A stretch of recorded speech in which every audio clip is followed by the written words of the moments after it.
وہ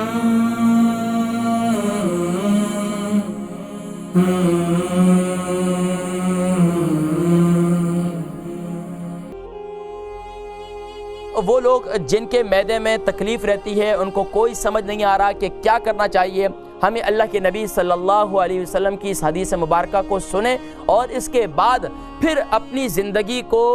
زندگی میں یہ عمل کرنا شروع کر دیں۔ پیارے کریم آقا علیہ السلام کی حدیث مبارکہ غالباً میں نے پچھلے شروع کے پروگراموں میں شاید میں نے یہ حدیث مبارکہ سنائی تھی کہ اللہ کے نبی صلی اللہ علیہ وآلہ وسلم کے پاس ایک صحابی آئے اور عرض کی، یا رسول اللہ صلی اللہ علیہ وسلم، میرے بھائی کے پیٹ میں انتہائی شدید درد ہے، میرے بھائی کے پیٹ میں انتہائی شدید درد ہے، آپ کچھ ارشاد فرمائے۔ آقا علیہ السلام نے ارشاد فرمایا، اسے پانی کے گلاس کے اندر شہد جو ہے وہ گھول کر پلا دو۔ صحابی رضی اللہ تعالی عنہ گھر تشریف لے گئے اور اپنے بھائی کو اسی طریقے سے، اب یہاں ان کو جب شہد پلایا اس کے بعد ان کا پیٹ اور خراب ہو گیا، یہاں تک کہ پیٹ میں اور درد شروع ہو گیا۔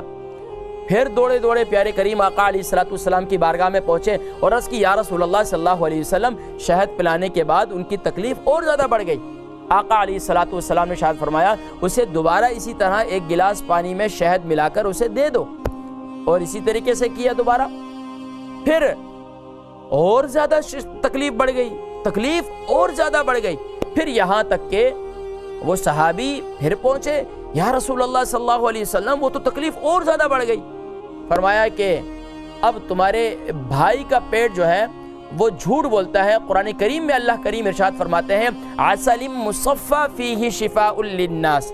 کہ یہ جو عسل ہے، شہد ہے، ہنی ہے، اس میں شفا ہے، اور یہ جو اللہ کریم نے ارشاد فرما دیا کہ اس میں شفا ہے، فیہ شفاء للناس، تو اب یاد رکھو کہ اس میں ایسا ہرگز نہیں ہے، جب قرآن کہہ رہا ہے اس میں شفا ہے، اللہ فرما رہے ہیں اس میں شفا ہے، تو اب اس کا مطلب ہے کہ تمہارے بھائی کا پیٹ جھوٹ بول سکتا ہے۔